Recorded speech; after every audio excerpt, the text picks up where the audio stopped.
The cons of running your own martial arts studio. Now this will vary with, person to person. These were my own personal problems that I had to deal with that came up in my school as I was running it. And one big one was the reason I keep it personal and small at this time in my life.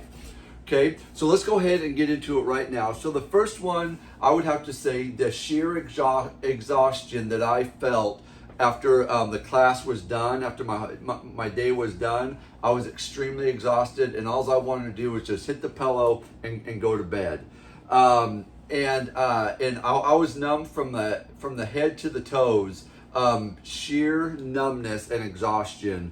And I don't know if that was just me being as old as I was, because I did get it into opening a school when I was late 30s, early 40s. So take that with a grain of salt. If you guys are young, still pretty active and a lot of energy, this probably wouldn't be too bad for you.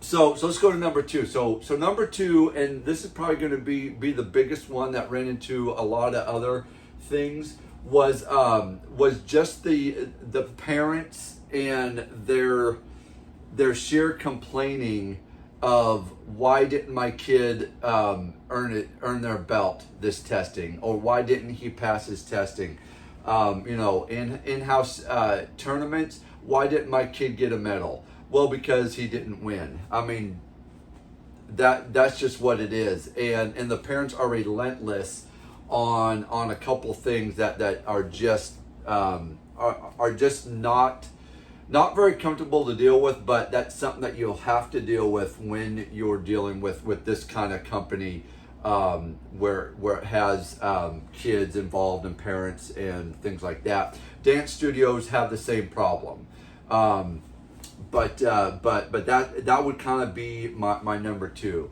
And then the number three would be just the office work and the stress that I had to deal with of, okay, I need to get more students in, because I was a one-man show.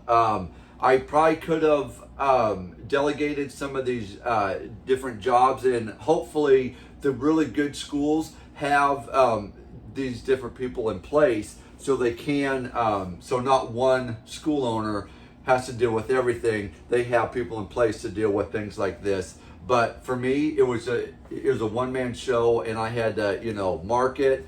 I had to set up intro classes. I had to sell the program. I had to be this 24/7 type of hands. Hey, how you doing? All the a lot of energy and a lot of stress. Cleaning the studio, that was another one that I had to deal with daily. I did do my floors daily, mop them, sweep them, bathrooms clean, everything looking good for the parents and stuff coming into the class or the studio. So those are just a couple of mine that I dealt with. Go and comment down below what are kind of some of yours. If you have these, if you have some new ones that you can bring to the comments, I'll be happy to read those. Share, like, subscribe. Until next time, guys, go ahead, train hard, train smart, and I'll see you in the next one.